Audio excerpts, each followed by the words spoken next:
Hi, welcome to another exciting episode of the Andre The Beast Crayton Show. Check this out. This is after Thanksgiving special, and I've been blessed to have, let me call it what it is, Indiana's finest artists. And when I say finest artists, what I mean is these guys have put in work. They've been homing in their craft, and more importantly, they got, in order to have good craft skills and to get to where they got to, there always has to be a leader. And the leader is here in the house, the one, the only, Sid, UncleJamz, Johnson. What's up, big guy? Good evening, Andre the Beast Crayton. I love that voice. Do you like that voice? I love that voice. I'll be trying to mimic it all the time I'm talking. All the time. I'm going to start demanding royalties from all you people that mimic my voice. You ain't getting none from me. Before we get started and introduce our guest, let's talk a little bit about you. The founder and the creator of MECAP. Where did that start at? MECAP was started in about 2009, I think. Mm-hmm. And my first signee was a gentleman that is here tonight. We get to with him in a minute. Okay. What does MECAP stand for? Music, Entertainment, Consulting, and Production. You wasn't always doing what you did. Your role didn't start there. Where did your role start? And you know I'm getting ready to quiz you, so just sit back and enjoy the popcorn. Well, the first thing I did in music, I used to be a singer in rock and roll bands. That's the first thing I did. Then I became a manager in 1975 of this group called Manchild. Mm-hmm. And from there I was a songwriter and a music producer. And I've also become a publicist, a journalist, a publisher, a consultant. I've just worn a lot of hats. Now, are you originally from Indianapolis, but you have a place in Cincinnati, but is Indianapolis born and raised in Indianapolis. I'm a Hoosier through and through. What side of town? Near Crown Hill Cemetery. It's where I kind of grew up. Oh, that's a nice area. Well, it was. That's a matter of opinion. So let me ask you some questions real quick, because what made you decide to do what you're doing now, from being a singer to doing what you're doing now? I'm going to have to attribute that to Reggie Griffin. Reggie Griffin was the leader of Manchild, mm-hmm. and later on in life he became the in-house music producer at Sugar Hill Records, and many of those great records he played all the instruments. He played all the instruments on. As a matter of fact, he played all the instruments on Chaka Khan's big hit "I Feel for You." Reggie and I used to be managed by the same manager way back in the day, mm-hmm. and he was a con artist ripoff manager kind of guy. Right. And I saw Manchild open up for the Average White Band at the convention center, and we talked after the show, and he asked me, "What are you doing now?" And I said, "Well, I just formed a new band with some cousins of mine from Danville, Illinois, but after seeing you guys, I don't want to do this anymore because you guys are so awesome." He said, "Well, take my number and give me a call tomorrow, and I want you to come see us at Gordy's Lounge, where we have a resident gig going on for the whole week." So I called him the next day, and he said, "Come out tonight and see us at Gordy's Lounge."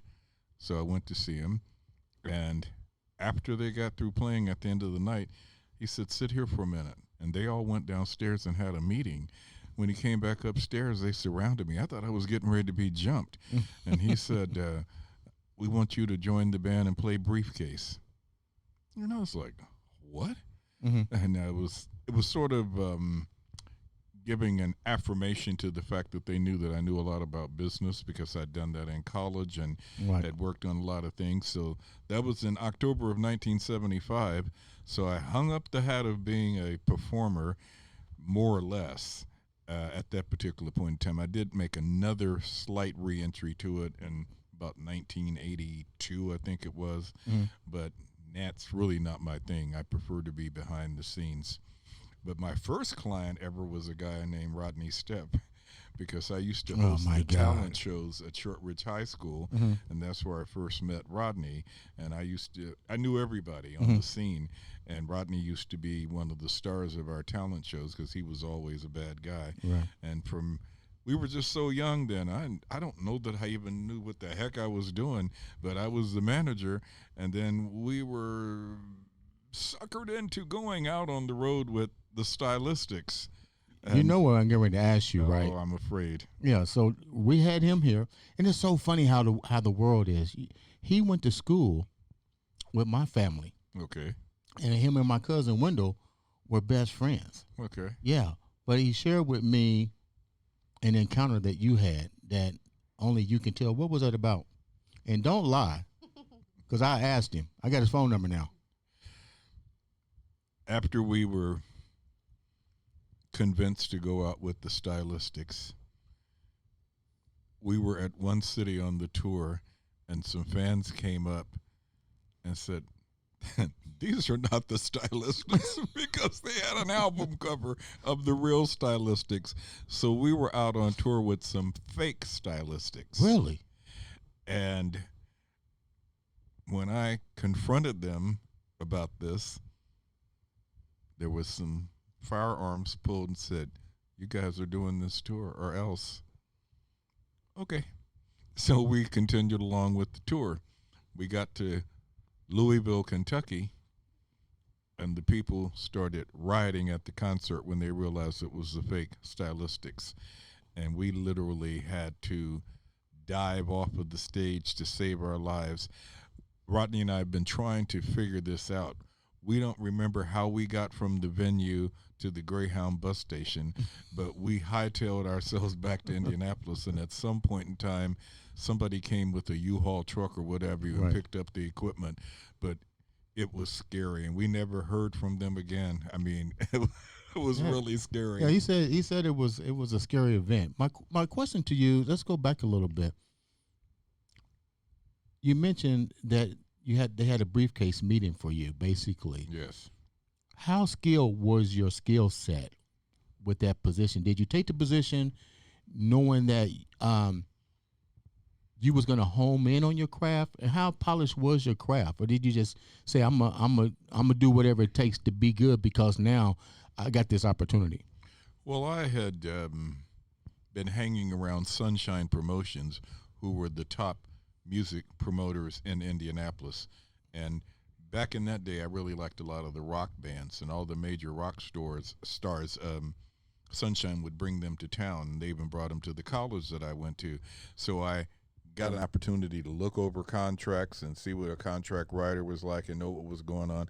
Also did some studying in college about the business of music, as well as being a journalist. Then I interviewed many of the rock stars of that era of the 70s.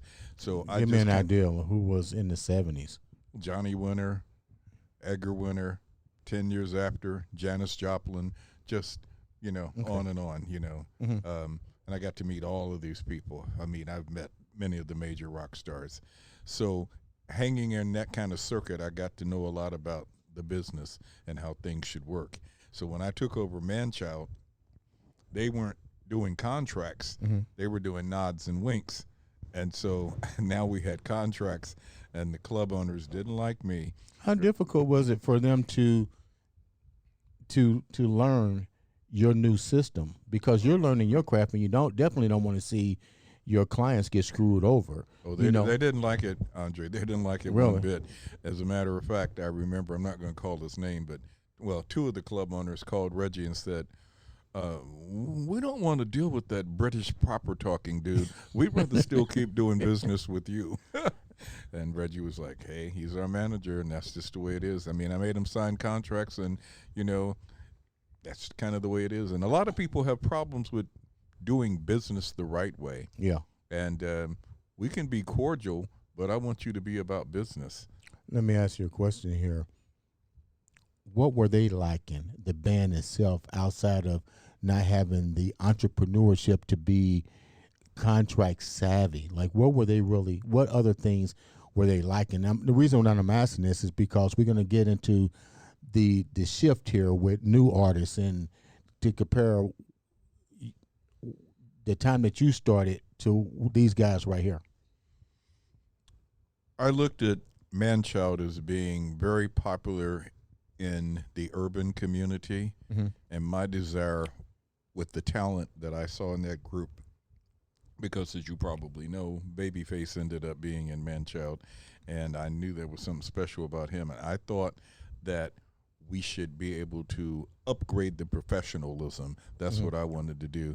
And as a matter of fact, we got a mayoral proclamation. We got a Man-Child Day. I took them from the hood and made them mainstream, where mainstream society knew who they were. You know, we were on TV at press items, you know, and we started opening up for a lot of national acts, you know. So it was just it was an upgrade. That's what it really was, you know. And it was a little resistance at first because it was different.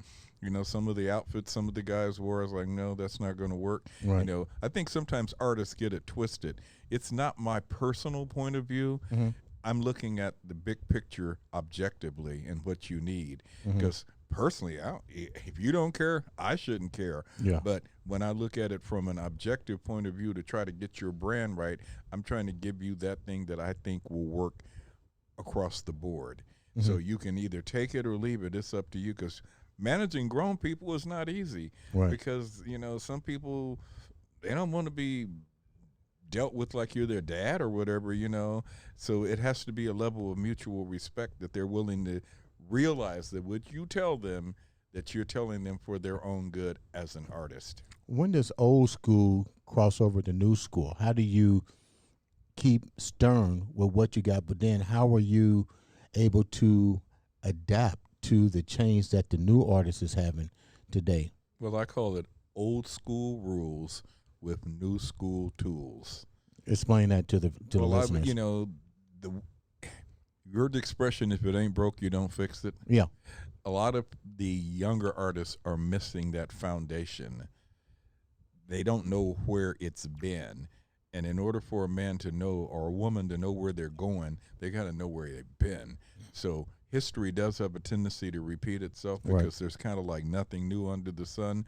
So I try to lay a foundation of the way it was, the good things about the way it was, and then I embrace some of the new stuff. Like, I'm not a fan of TikTok. I'm not a fan of X. I'm not a fan of all of those things, but they are necessary evils in order to get this thing promoted and put out there. You know, like, I have a TikTok, I have an X, I have an Instagram. I'm not that active on TikTok.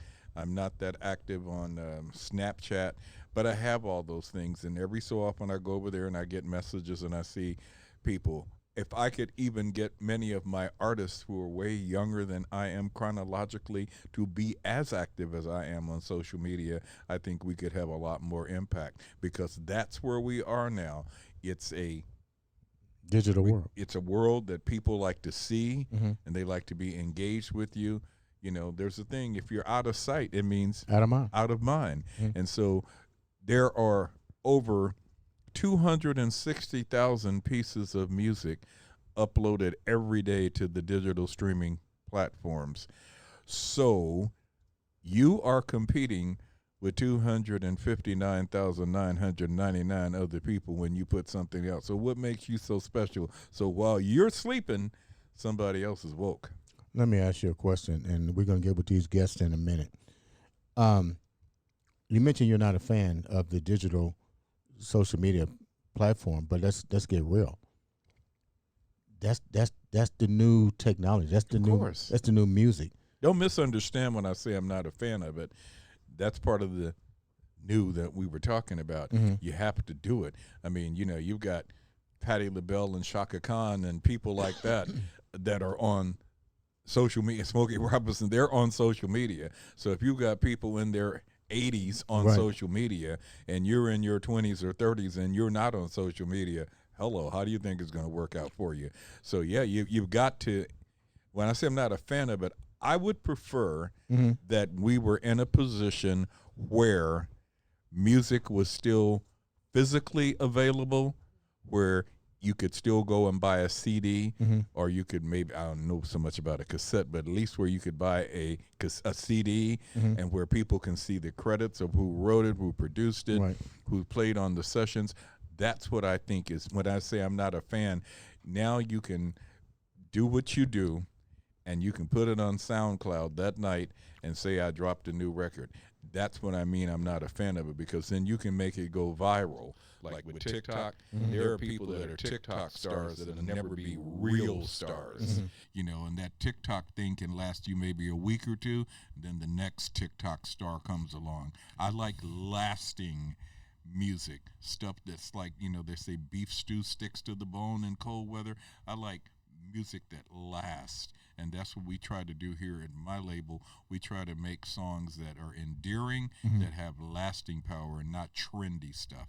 Let's talk about these wonderful artists that you got, and thank you so much for bringing them into my space, because I've been nothing but totally happy listening to their music, watching them grow and evolve, and taking your message and really, let's call it what it is, putting Indiana on the map. We deserve to be on the map. We have great artists here. If I'm gonna have anything to do with it, they will be the next R&B award winners with no questions asked. Let's start with the ladies first. I call her the next Tina Marie. Oh. You might call her something else, but I have a name for her. Before we introduce her, tell me what was so special about this young lady? Her spirit. She has a wonderful spirit. She is a caring, considerate, and humble person. And that just exudes from her. You can just tell that she's about it. She's serious. Never a false move with her. She's real. And her spirit, even someone like Babyface has noticed it about her, because they watch her on social media, and they see in Kelsi, they see a decent human being that has a wonderful spirit. And that's why I call her Lady Sunshine. So without further ado, let's welcome the one, the only, Kelsi Marie to the show. What's up, Kelsi? Thank you so much for having me. Thank you so much. That was such a beautiful compliment. Thank you. What do you think about what he said? You know, I feel the same way, honestly, about him. I think that's one of my favorite things that I got to experience was getting into the music industry is very scary, especially as a woman. So just in general, my MECAP family, but especially UncleJamz starting out, I felt very comfortable. I felt very safe. We go from, you know, integrity and honor system. That just felt real to me. So it's just it's a beautiful gift to be amongst people like that. And so, you know, I feel the exact same way about him. And I feel very protected. And, you know, having him in my corner has helped me immensely. You mentioned as a woman, and let's be real, a Caucasian woman, and singing pretty much R&B, which is, you know, the music of the soul. How were you being received, and how difficult was it for you before you got hooked up with the MECAP family? Were you really running into obstacles is what I'm trying to say? Absolutely. And what were they? Yeah, I think, you know, just in general, being around in the music industry, people have a certain idea of what they want you to be. So they wanted to put me in a box, and I was never okay with that. But you know what? I will tell you, I feel like I'm received really well. It's fun for me, actually, to get up on stage, and people have no idea what I'm about to come up with, and then they hear my voice, and it's like I watch them kind of raise up like, oh, wow. Yeah. That's one of my favorite things. I love surprising people. When you say put in the box, what do you mean put in the box? Well, you know, they want you half dressed. They want you in videos doing certain things that I don't want to do. They want you speaking about material that I don't want to talk about that. You know, as we said before, realness. I need it to be real, authentic. I want to talk about things that matter to me. I don't want to be looked at as, you know, eye candy or somebody who's just kind of, you know, you're looking at me for what I look like. Look at my mind. Look at, you know, hear how I speak. You know, I'm much more than what you see. So when people try to put me in that box, it's very frustrating for me.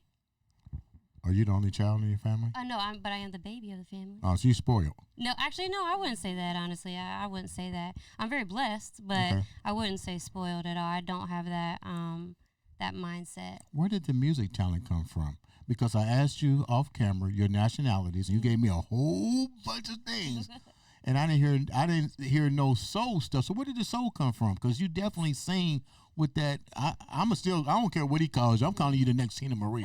Thank you. I really appreciate that. Yeah, I think it was always just natural for me. Really? I think I just always kind of naturally gravitated towards soul music. I've always been a writer. And it's funny, when I was little, I thought I was writing poems, but really I was writing raps the whole time. They were rhyming. They'd have a melody behind them. I just didn't know that. But yeah, I think it's just always been natural. And I've always gravitated towards, R&B music, soul music. I'm old school. So was it playing in your house? Oh, it, yeah. Oh, really? yeah. My mom, actually, she had a really good, mixture of music. So, okay. I mean, I'd listen to, Carole King. We'd listen to kind of some more rock music, but we loved, Motown music. So, but I'm really old school. And I think I naturally gravitated towards it anyway. So I found things on my own as well. Mm-hmm. But, Billie Holiday, Ella Fitzgerald, Al Green, that's where I fit. Nat King Cole, that's where I fit. When did you know you had the gift for it? Because little do you guys know, I did talent shows until my voice cracked on Michael Jackson, Got to Be There. And my grandmother said, it's time to take you to Dairy Queen because I got to teach you about the birds and the bees. When you got that first buzz, what was that like for you, and where were you at? Do you remember? I do actually remember very specifically. So I was always in choir, and I always loved, music and all of that. But in elementary school, I had a solo, and I remember because the crowd was very dark, but the stage was lit up just on me. And I remember as soon as I started singing, I just watched the whole crowd kind of perk up, and I was like, okay, I've got something here. And I've witnessed that a few different times over the years. But, especially getting into high school, I actually wasn't going to do choir in high school. But my middle school teacher was like, everybody has to at least try out. So I was like, all right. And I get into tryouts, and they're like, you should probably be in choir. And I was going to do other sports at the time, so I was like, no, I don't really want to do that. But I decided to go ahead and continue with choir, and I started in Central Jazz and then moved up into show choir, and that really built me, and it brought me out of my shell, and I was able to, really make my voice stronger, and I had solos there as well. So it did really did you go to school to hone in on your craft, the performing arts school is what I'm asking. Yeah, I mean, I was always in choir. So early on, elementary school through high school, I was always in choir. But really more now, so I study on my own. That's really a lot of what I do. I always joke I go to the University of YouTube because I'm on YouTube all the time learning, and I love learning from other artists. I love I'm in singing lessons and things like that. So I do love to hone in on my craft. That's crazy. Hold that thought for a minute. YouTube University.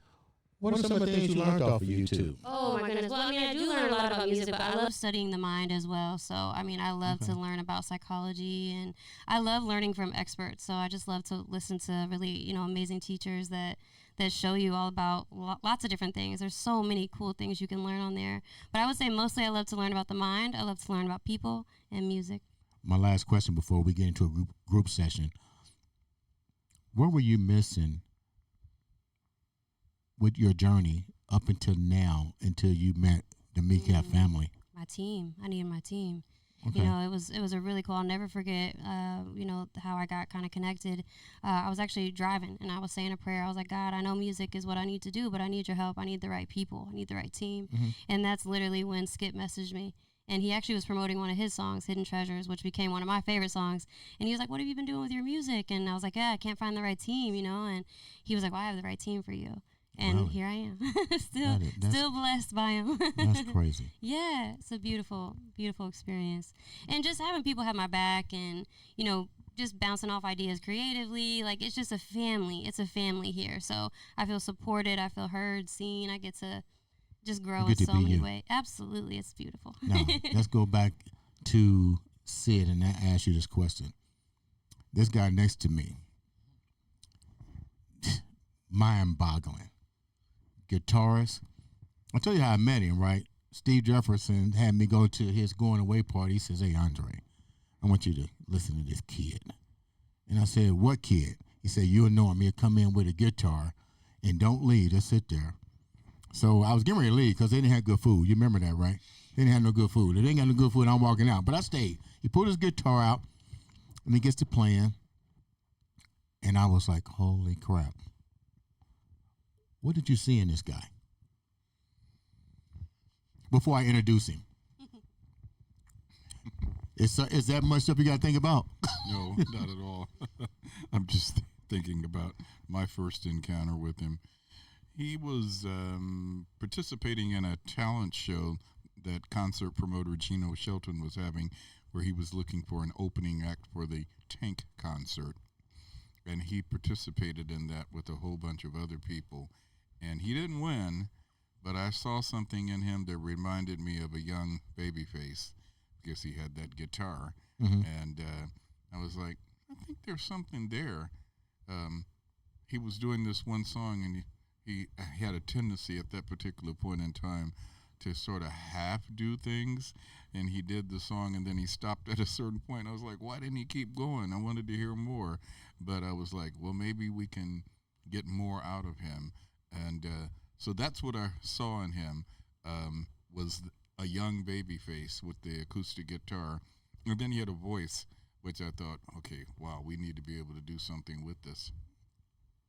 Let's welcome to the show, the one, the only, Damon. Karl, with a K. Thank you for having me. What do you think about what Sid just said about you? Oh, it's always heartfelt, man. Yeah. We've been in this thing together for a while, Sid. All the ups and downs, and you know, it's never downs, but always just like hard, you know, harsh management in a good way. What do you mean?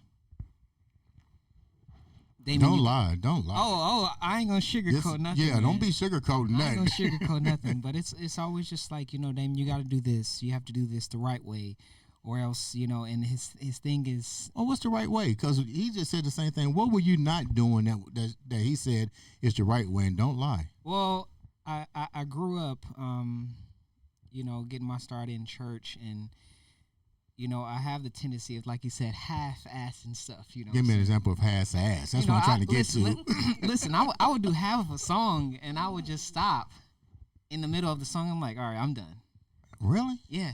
You didn't get booed or apples thrown I at didn't you? get booed. I was just like, if the crowd wasn't feeling it, then I'm not gonna be feeling it. But your job is to make them feel it. Exactly, and I didn't know that.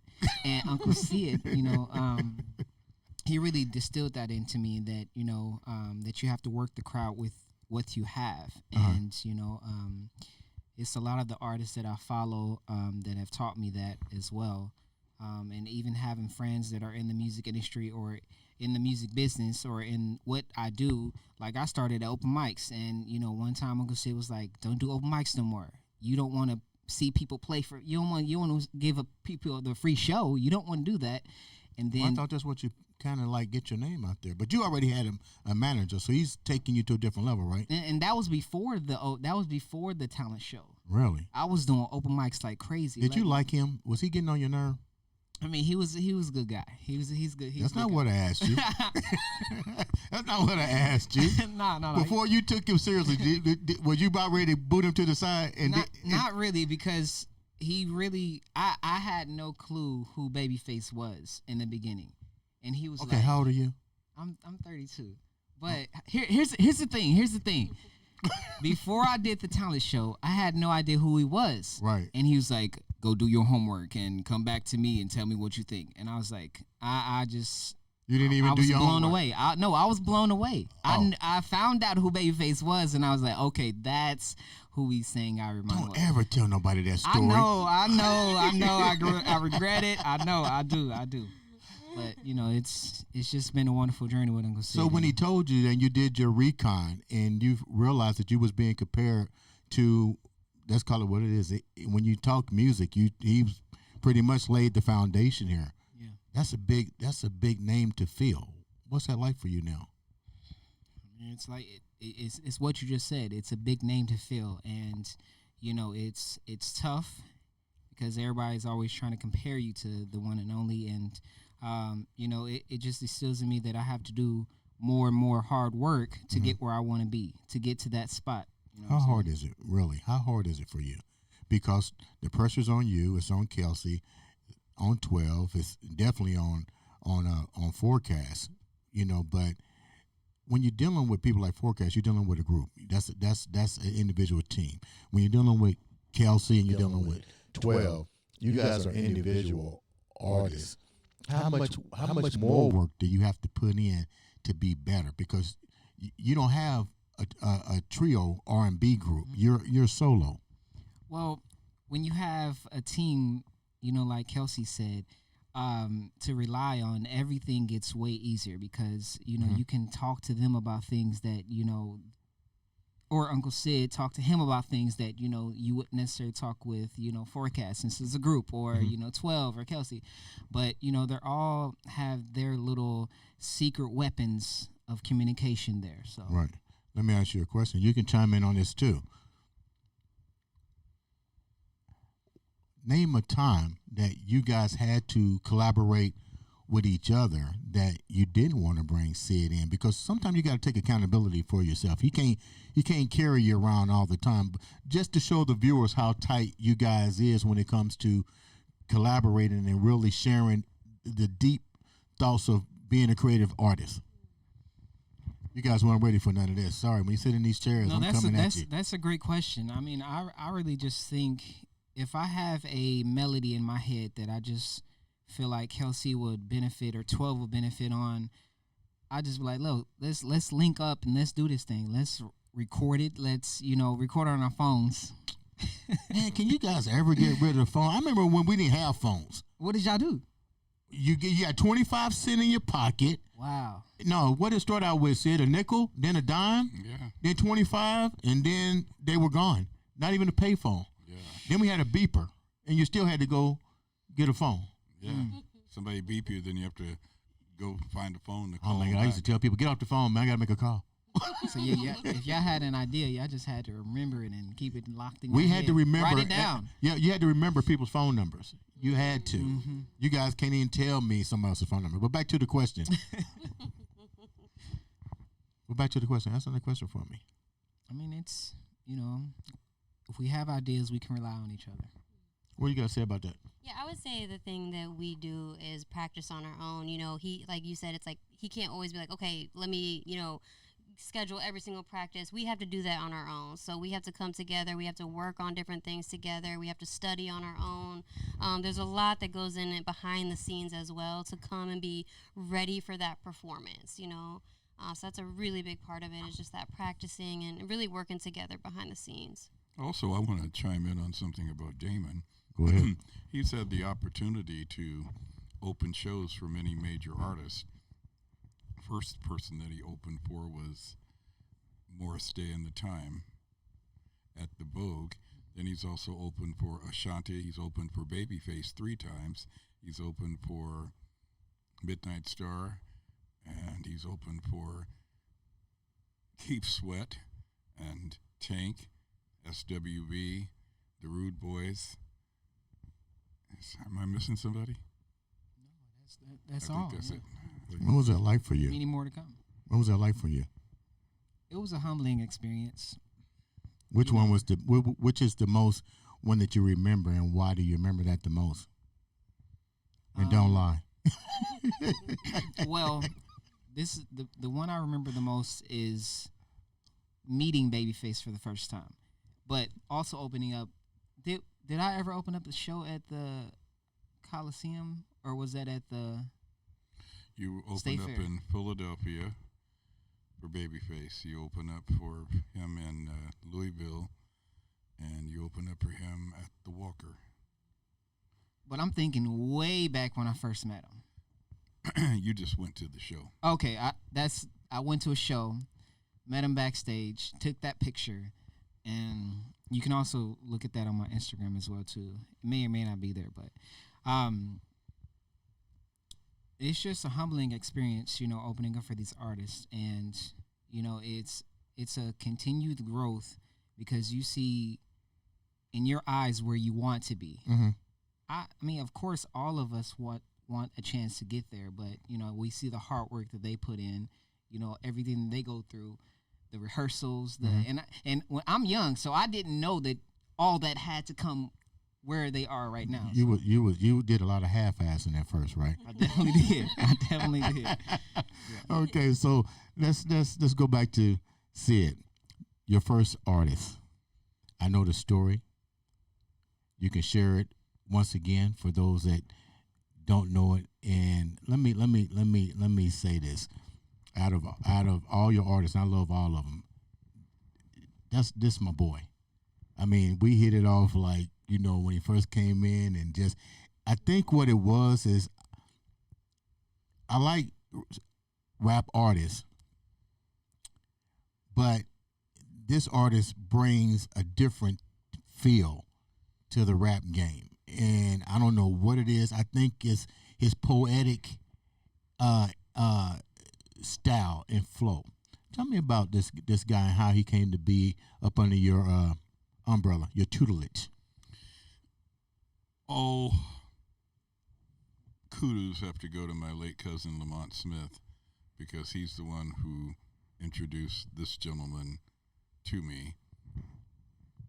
Rather, it was kind of initially, I wasn't all that enthusiastic, because rap and hip hop is not my favorite form of music, especially because of the language and some of the themes that they talk about. Mm-hmm. Now, I do have some rap artists that I do like, but you have to really, you got to really bring it and catch my attention.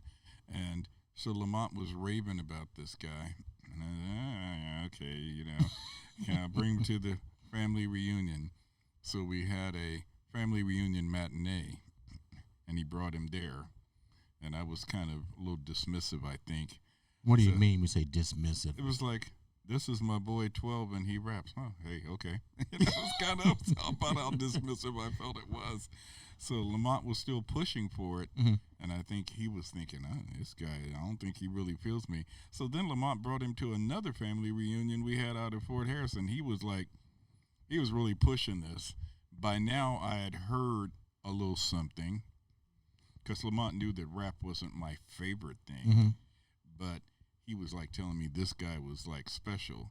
And so when I really heard him, I was like, okay, he's got something here. Who played? How did you hear him? Did Lamont play you some tracks of his, or? Yeah, he used to be with some other organizations, and mm-hmm. he played me something, and I could hear in his style. So I knew that I wanted to make him be a little bit more commercially potent. What do you mean when you say that? I wanted him to have songs that had stronger hooks, that were more catchy, mm-hmm. that would have lasting power. So the first thing we did was a song called Like Magic.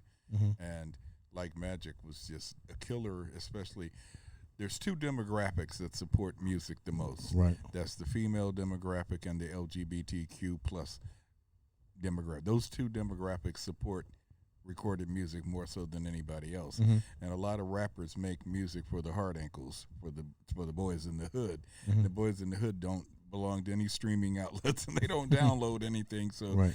Basically you're making music for people that don't really support. They might say, oh yeah, he's dope, but they're not going to really invest in you mm-hmm. necessarily.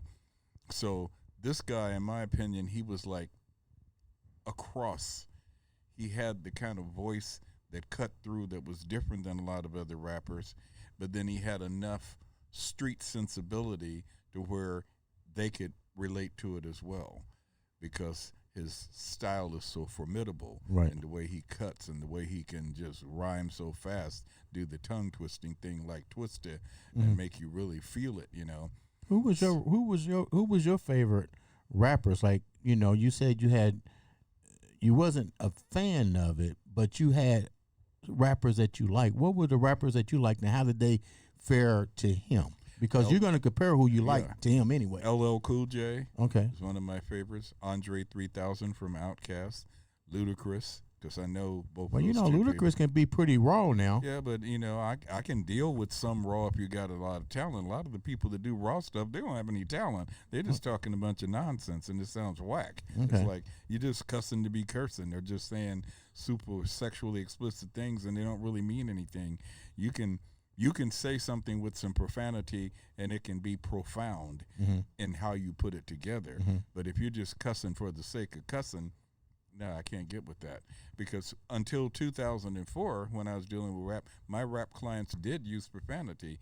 It was in 2014 when I decided, I really, when my mom, there was an act that I used to manage, and they were doing a promotional tour, and I took them by my mom's house, and she wanted to have them come in and play their CD. It was a group called the Field Mob, and she had prepared some candy and fruits for them. And she said, "Bring the boys in, let me hear that." I said, "No, Mom." She said, "Well, I like LL Cool J." And I was like, "Mom, this is nothing like LL Cool J, you know." And that's sort of making my wheels turn. I said, all of my life, my mom has had Man-Child and the other groups that Babyface had, and everybody, they used to come and practice in our basement. Everybody hung out. Now I'm dealing with music that I can't even let my mom hear. Yeah. So I gotta move away from this. So in 2014, I made the decision that any rappers that I personally dealt with and put my name behind, we couldn't have any parental stickers on the music anymore, especially the N-word or calling women the B-word and stuff like that. We just couldn't do it. We're gonna talk about that in a minute. So this guy yeah. that you're talking about here,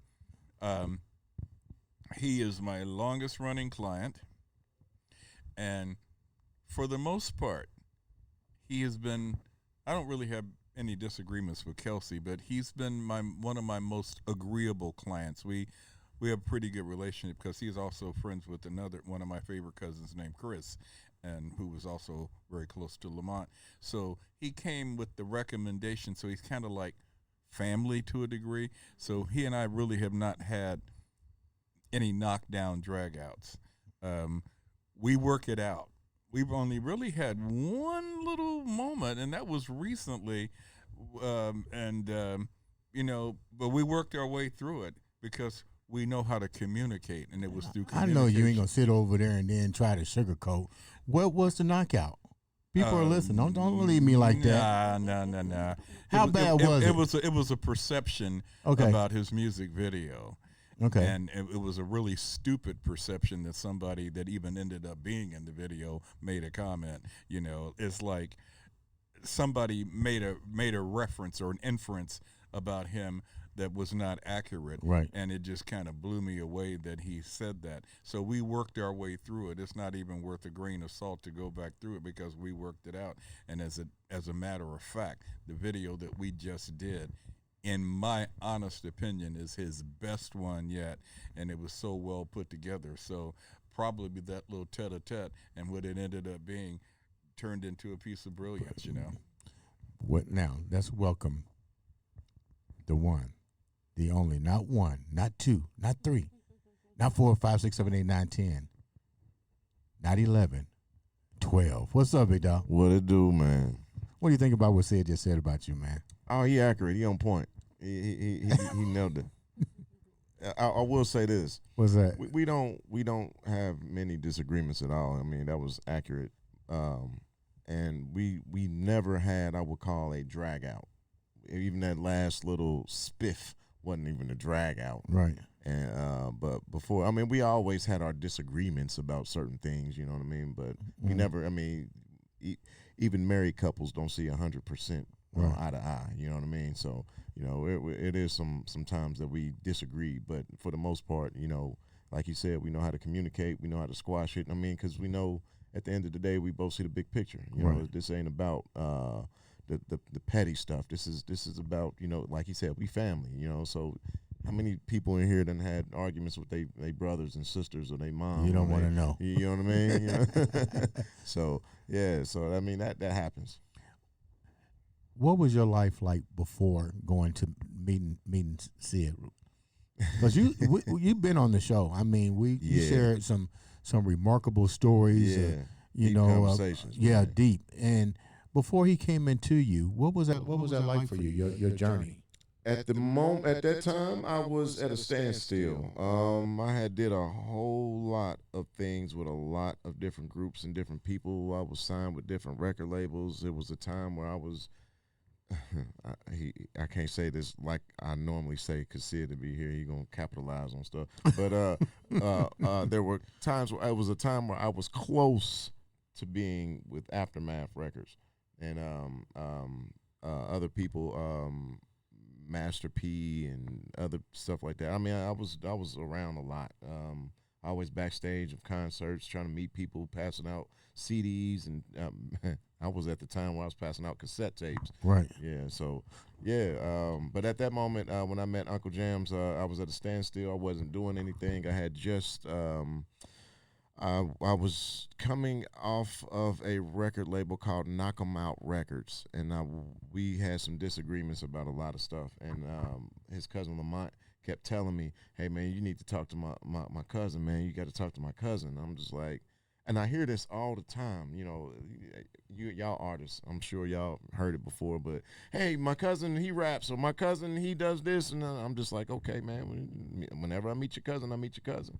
And so one day Lamont came over my house, and I'm gonna be honest, he literally drugged me out of the house. He called me a what's the word, hermit. He called me a hermit because I was sitting in the house and I wasn't trying to go nowhere or do nothing. He was like, "Man, my cousin's in town. You need to meet him. This is your opportunity." And I'm just like, "I'm cool, man. I'm gonna sit right here and watch this TV show." And he was like, "No, come on, man. Get your clothes on, put your shoes on. Come on, let's go." Right. And so we ended up going, and it was at the Triangle, and that was at his family reunion. And I'm gonna tell you, he was sugarcoating it a little bit. What do you mean? He was rude, man. I mean, just all out disrespectful, Dre. Did you want to beat him up? Nah, I didn't want to beat You still him got a up. little hood in you. Yeah, but I didn't want to talk to him no more. I'm gonna tell you that. And I was like, "Hey, I'm done. It's time to go, man." And I already didn't want to be there. Yeah. I was already like, "Man, you done drugged me out the house. He don't even want to talk to me, man. Take me home, man." But yes, but the actual conversation was. He was walking past, and Lamont tried to introduce us, and he said, "Hey, I want you to meet my friend. His name's 12. He raps." And UncleJamz looked at me. He said, "You rap?" I said, "Yeah." And I stuck my hand out and said, "How you doing?" He said, "I don't like dealing with rappers." Turned around and walked away from me. Wow. Left me standing there with my hand out, man. Wow. And I'm like, you know what? I really didn't want to be here in the first place, man. And you got me here, man. And he came back. Lamont said, "Hold on, wait a minute. Sit here. Let me go talk to him." He went back, talked to him. He came back. He said, "Man," he said, "give him like 10, 15 minutes. He'll talk to you." I Right. said, "All right, whatever." And so we sat there for another 10, 15 minutes. And sure enough, here come UncleJamz, tapped me on my shoulder. He said, "Hey, come back here to this table in the back corner. Let me interview you and see what you're about." What was he asking you when he said interview? Well, just about my history, about my past, how long have I been into music, and just about my love for music and how deep it was. I think he was trying to see because he knows, and any artist will really know that if you are in the game now, it has to be out of love. It's not Right, out of right. just something to do, or you have to love it.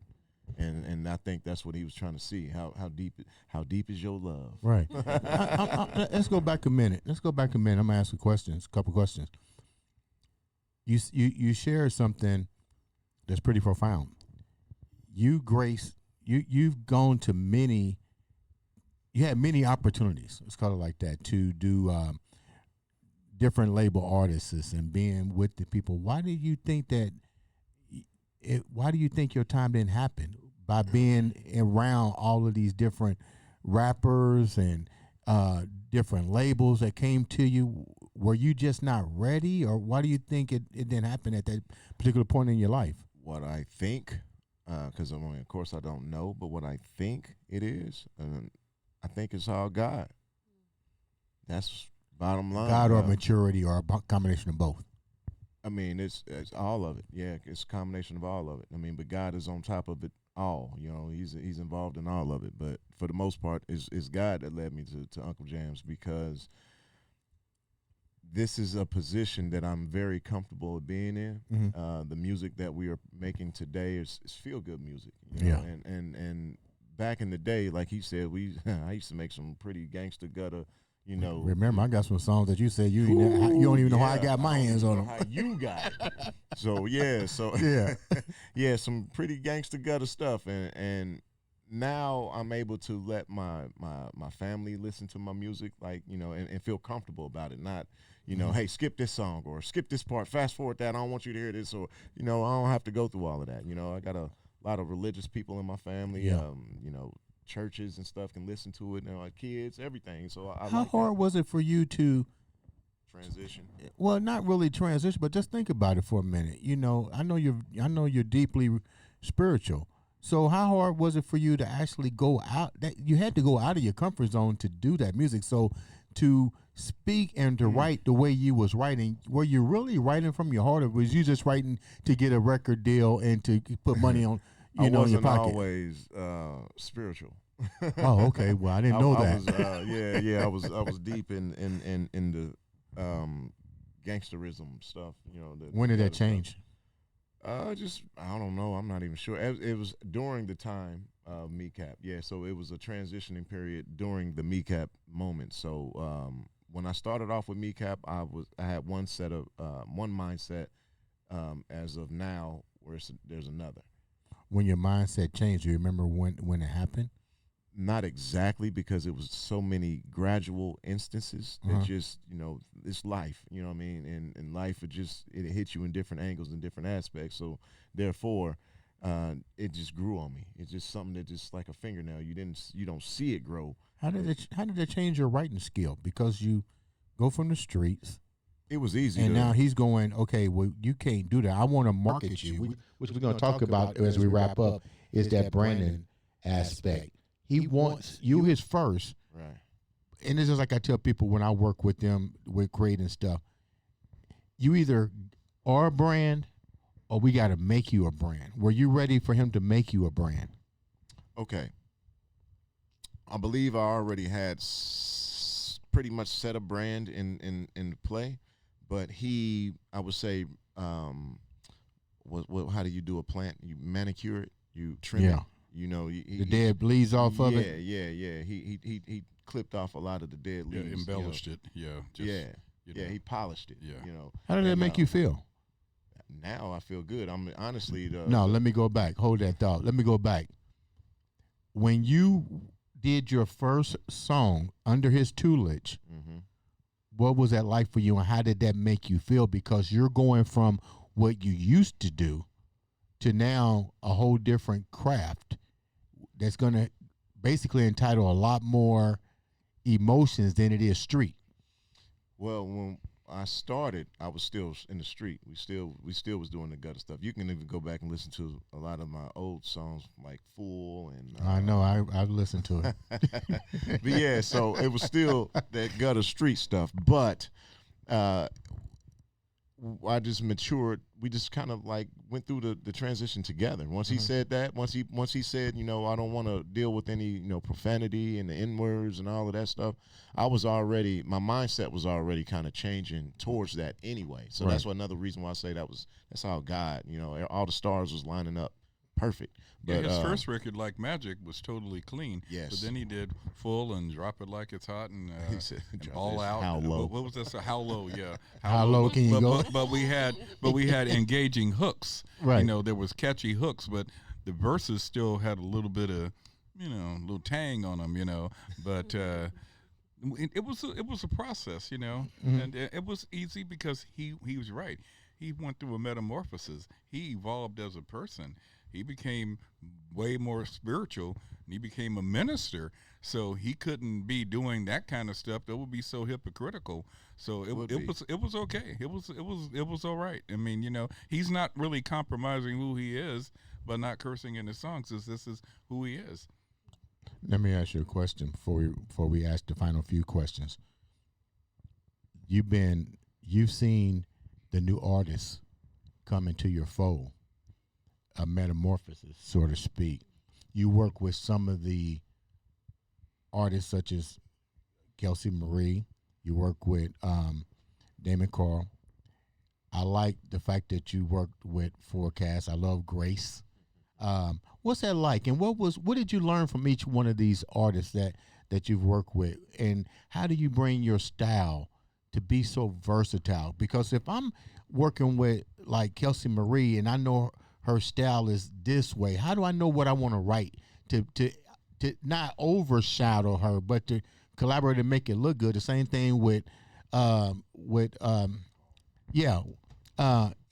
even more importantly, Forecast, because that harmony balance that you bought in and the rap just seemed to like send it over the top. How did you do all this? And how did you know it was going to work? Because it's a universal language that we all speak. It's just music.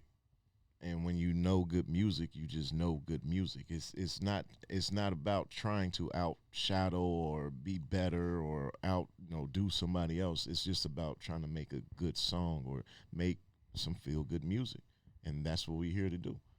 When you did Grace, what was that like? Because that's powerful. That was amazing.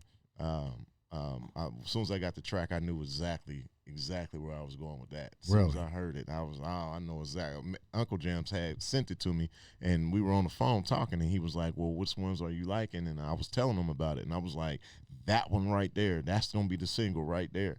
And what was it about that just made you go, wow? Just the sound of it. It sounded gospel. It sounded spiritual. It sounded okay.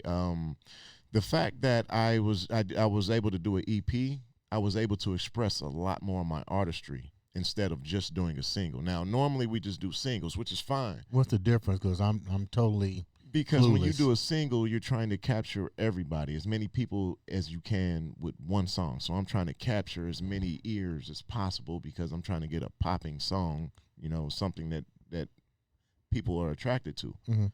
But when I'm when I'm doing my EP or I'm doing my album, it's more or less I'm diving deeper into my emotions. So I'm able to do songs or express myself in ways that I couldn't do just on a single.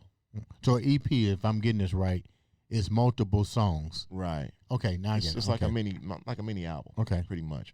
And so that's why I was able to do songs like Not Forgotten when I wrote about the passing of my cousin. Mm-hmm. Other songs like Grace, that's more spiritual, and I'm able to get that off my chest because I know I honestly didn't think that people would be attracted to Grace like they are. But I thought that was just for me. That wasn't something I was trying to capture everybody's attention with. Mm-hmm. I had to get that off my chest because when I write, I tell people like this all the time. When I write, it's almost like me reaching in my stomach, pulling out my guts and smearing them on a paper and rapping it to you. How deep is your family involved in your creativity? I'm going to ask all three of you guys. How deep is your family? Very deep. My family's been with me from day one. Yeah. And always supported me, my shows, and everything. So, always. What did you get ready to say? You can say it again. Okay. We got another group coming in, so we're going to wrap up anyways. But there's a few more questions I want to ask. And I'm pretty sure Forecast don't mind me asking 2 more questions. Right, guys? Okay. Okay. So my question is, what makes you guys' family so good? Love. Yeah, I would say like truth. I would say just the realness. It's very genuine. That's what I think. Even from the beginning, I remember my first radio interview and just 12 just kind of bringing me in and telling me about his family and his experience with MECAP, and just immediately I just felt welcomed and just loved from the beginning. So I think that's just, and it's really a testament to each individual person as well, but definitely to UncleJamz, because he kind of sets the tone, and that integrity, that honor system, it kind of bleeds into all of us, really. I'm going to say something real fast. Go ahead. To me, this is like, I'm a big comic book fan, right? Who's your favorite character? Oh, man, I got a lot of them, man. You only get 2. What DC or Marvel? Marvel, I don't do DC. He does. Oh. I'll go with the real comics. Okay. Look, he get the last say anyway. I got so many in Marvel, but off the top of my head, I'm just going to say Magneto's one of my favorite. Really? Yeah. We'll talk about that later. Yeah, we will. Omega, baby. But but no, I'm a big comic book fan, and for him in DC, the DC era, it's more or less like the Justice League. But for you, I would say I see this as like the X-Men.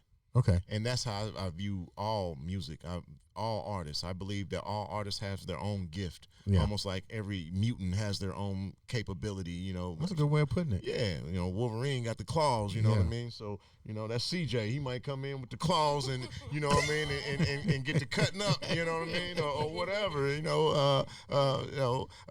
Al might be the smooth card handler that can, you know what I mean, toss a couple cards and blow up the spot, you know what I mean? So, you know, everybody got their own power, that they bring to the table, and when don't get me wrong, individually, Wolverine is a good, you know, he can stand alone by himself. It's a good comic book, right? Right. But when he gets with the X-Men, oh my God, totally they saved different. the world, you know. And so, and that's how I see this, and everybody has their own power. What's next for you? What's next for you? Yeah. What do you guys got planned now? We're going into a new year. This Thanksgiving. This Thanksgiving was yesterday. What you guys got in store? Let's start with you. We come back to Andre Crayton show. I'm saying Andre Crayton songs. What's next for me is right now we're promoting my new video. That's All I Know. That's featuring Dead Silence and Manny MECAP. And we just shot the video for that, so that's what we're doing. We're promoting that. And after this, I do believe I'm gonna be starting on my new music. So stay tuned for some new music, new single. I don't know what it's gonna be or who's gonna be on it, if anybody's gonna be on it. I haven't heard or got any ideas yet. But when when God starts whispering in my ear, it's gonna happen. How can the viewers reach out to you and follow you and get your music? At 12317, at 12317, 12317, 12317, 12_317. Anywhere you can see 12317, you can find me, or you can find me under MECAP Music. You can just Google MECAP Music, and all of our stuff will pull up. So I always encourage people to just Google MECAP Music. It's a lot easier. Mr. Karl, what's up with you? Give him the mic. What's up with you? What we got planned? You always got something going on. Absolutely. A lot of things planned. I mean, at the top of the year, we got new music, working on music, new collaborations. With who? Under a sleeve. I'm going to keep that secret. I can't get you to tell me nothing. Listen, we got to keep it a secret, though, you know? It's a surprise, the element of surprise. Yeah, right? okay. I haven't been disappointed yet. Yeah. So how can the viewers reach out to you? You can follow me on all social media, Instagram, Twitter, Facebook, under Damon Karl Music. That's TikTok as well. Spotify. You can follow my music. Spell it for him. DAMON. Like he's working on it already. Ain't California. KARL. Again, it's DAMON KARL. Damon Karl with Thank a K. Yeah. Kelsi, what's next for you? So next for me, I'm going to be putting out my EP as well. I'm very, very excited about it. Get to work with some incredible producers. I've actually had some of these songs written for years. Really? So I am ready to put this music out. I'm really working on creating a show as well. I would like to go, and I kind of want to do more like tiny desk concerts or like a coffee shops and that kind of thing. I really want smaller crowds where I get to be more intimate with them and tell them my story and get to really feel that music and that energy in those smaller environments. But mostly I'm very excited about the EP. How can the viewers reach out to you? So you can find me anywhere, Kelsi Marie Music, but it's KELSI and then MARIE Music, anywhere you look. And last but not least, the legend himself.